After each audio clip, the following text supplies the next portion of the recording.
Well, you guys haven't put out an album for, I guess it's 5 years, but it's not exactly, you haven't been exactly doing nothing Exactly. over those 5 years. What have you done? Well, we all made records. I put out a solo record, and so did Canning, and then Charles actually made 2 Do Makes I Think records, In 5 years, yeah. and also the Happiness Project, which you put out last year. So technically, 3 you years, made and 3 records. I made 1. You Yeah, made you've 3. been producing stuff and working in bands true. and stuff. I had a baby too in the last You 5 had a years. baby in the last 5 years. Yeah. Hey, you've Second been baby. It's doing been a busy. lot, Charlie. We haven't been taking our time off really. Not really. You haven't been using it well. No. Andrew did 2 Apostle of Hustle records. Canning, I said Canning, and I did a solo record. And then that's when, within the first solo record, Brendan and Justin and I stayed together and got it put together another band, started touring. And then in 2008, Andrew Whiteman and Charlie came back into the band. We kept a member from that Spirit If band, Sam Goldberg, and then we started touring the world. 2008 was actually one of the greatest years, I think, for us. Busy. Yeah. It was very busy. We went all over the place, but we had a really great time. So between Broken Social Scene albums, there are probably, 8 or 9 records? If you want to include Stars and Colette and Feisty. You can, I don't know, Okay, where it you're going to doesn't draw the matter. line. Yeah. Apostle of Hustle, like what are you Possibly, going to... I know. Well, we already spoke about that too. Amy Milan. Yeah, there's a lot. And then Amy there was- Milan. There's a book written about you guys. There was a book. Then there was the movie last There's year. a film. Here's my thing about the film. I was supposed to be in that movie. What happened? It was on a Saturday that I was already busy. You guys have a tight shoot of like 8 hours to do a Bruce McDonald film in 8 hours, and I couldn't make it. There was a part for me and everything. And I just, Really? Oh, there was. I knew the producer. You should have been in it. I should have been in it. That's one of my great regrets of 2009. Could have been in the film. We could have green screened you, man. Yeah, it's not too late. Well, I know what the... We're finishing it tomorrow. Yeah, exactly. It's going to print tomorrow. We do that. We just, you know what? We use one of these pool tables. I know. Just lie you down and maybe just... Give him some lines. Yeah. I have to ask about the title of the record. I mean, Forgiveness Rock Record. What do you mean? Who's being forgiven for what? Charlie, you want to take that one, or you want me to start? You can start or I can start. I'd love it if you started. All right.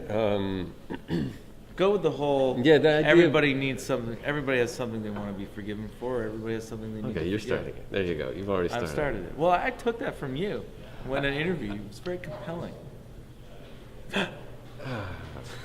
I think the idea is that, I mean, from my perspective, personally, not so much the band perspective. I've got 2 little kids now, and the world is pretty fucked if you really get right down to it. Environmentally speaking, there's all kinds of. Help me, Kevin. There's Basically, we're not in a good place right now. That's We're right. not.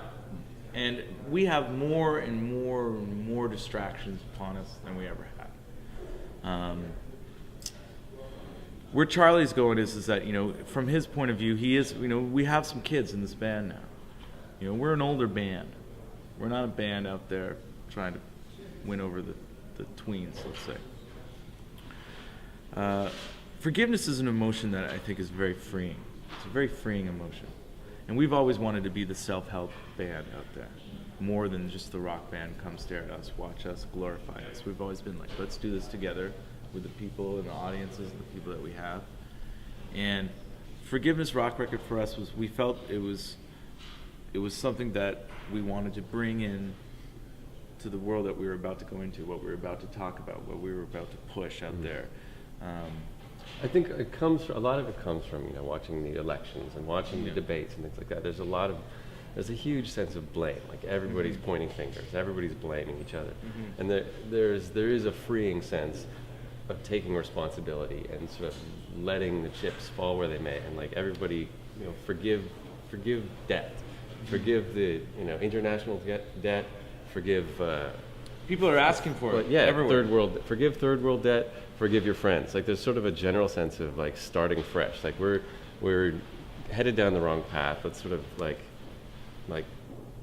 cut the blame and start from where we are. And you can bring that into your home. I mean, I'm sure there's something, Alan, that you wish you Oh, could be yes. forgiven for, or you forget that. Oh, yes. We're trying to just get straight to, I think, It's not a religious kind of forgiveness. No, it's sort of it's like a rebirth, a Yeah. clean Yeah. slate, a Yeah. tabula rasa, whatever you want to call it. and we need that shit right now. We need it more than ever. Well, it has been very, living today is very complicated. It's Life very is very cluttered. Yeah. Because there's a new crisis every day, or a Yeah. manufactured crisis every Mhm. day. Yeah. And you get up in the morning, you wonder, oh God, what fresh hell are we all going to face collectively and individually? Exactly. Okay, I get the point. Good. So now, here's a record. You're all forgiven. Let's start fresh. No, I think it's more like, look, we're gonna go and try to. Somebody said, "What are you doing?" Last week we were going to Ohio. They said, "What are you doing tonight?" I said, "Oh, I'm on my way to bring forgiveness to Ohio." We want to kind of be a movement. We want to sort of go beyond the band and just try to get people to scream and get people to let shit go, and we come and we play. And is this cable? Can we swear? You can do whatever you want. It's Great. online. Oh, You wonderful. can take off your clothes if you want. That's not going to be so good. it's cold. Isn't it? But it feels like a sort of a little bit more like an army than a band right now. Well, the band's big enough to be an army. How many people are on this record? I think didn't that count. someone counted. I think it's 31. 31 Yeah. There's people? 13 additional members, 9 band members, and 9 guests. It's good. Yeah. How do you keep something like that straight? I mean, you've got 14... Well, this is just the record. In the band, there's. Well, no, let's Okay. talk about. I mean, All right. we got 14 tracks on the record. How do you keep track of who has to be where, when, We playing forgot what a few part? people. Forgot a few people on the credits. Yeah. I mean, that's an organizational triumph. Thank you. I think so. Practice, little by little. We've always been sort of overwhelmed in chaos ever since Yeah. the beginning. There's band members coming and going, schedules crossing. We've had a lot of practice. We dealing have with had a lot of chaos, and practice. every day there's brand new chaos, and we just sort of know how to surf a bit better. We took a lot of time, Alan, too. We kind of went down for 10 days, then had to stop for 3 weeks, then went down for 5 days, stopped for 3 weeks, went down for 2.5 weeks, stopped for 3 weeks, then went down for a month, then stopped for, I think, 3 weeks again, or 6 weeks, and then went down. But then we would do stuff in Toronto, and when people would come in and come out, there was specific people we knew we wanted to play with. Obviously, we wanted our core, our originators to come back, but we weren't too sure if they were too busy, because they were.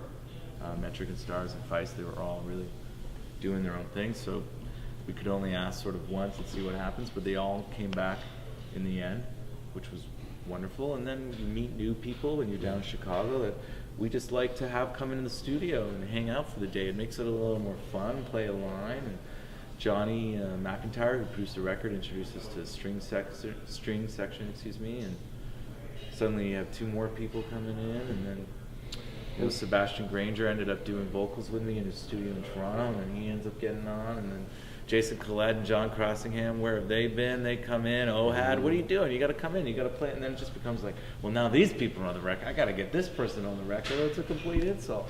You got to get it on the record, man. We got all these other people on the record. You can't not be on the record if these people are on the record, and then it just keeps going. And part of it is, we've been doing this for a long time, and we know when we record a song not to eat up too much space, because we know more people are going to get involved. Yeah, you would have a really thick mix, and it would just be all murky with everybody on every track, right? Mm-hmm. And when we start the songs, we intentionally hold back. We sort of come up with simpler ideas and try and leave as much space as we can, because we know that other people are going to come in and I take appreciate it in that. different directions. I really do. But in the studio, we went down there for 5 days. I had to hold back Charlie and Brandon because they're just like, I'll play a line over here. I was like, we gotta wait for the other guys, They're like, oh, let me just drop a little line. We've got a million keyboard lines on there too. I know. I mean, in the end, But we were constantly talking about how we have to leave space, whether Yeah. we do or not. I mean, these guys are melody. This is my whole thing. I'm saying they're melody addicts. They're just addicted to making melodies. Well, there's a... This guy, this guy needs to be playing at all times, working at all times, or he's sleeping, Sketching or something. or sketching. You're something. sleeping. I know.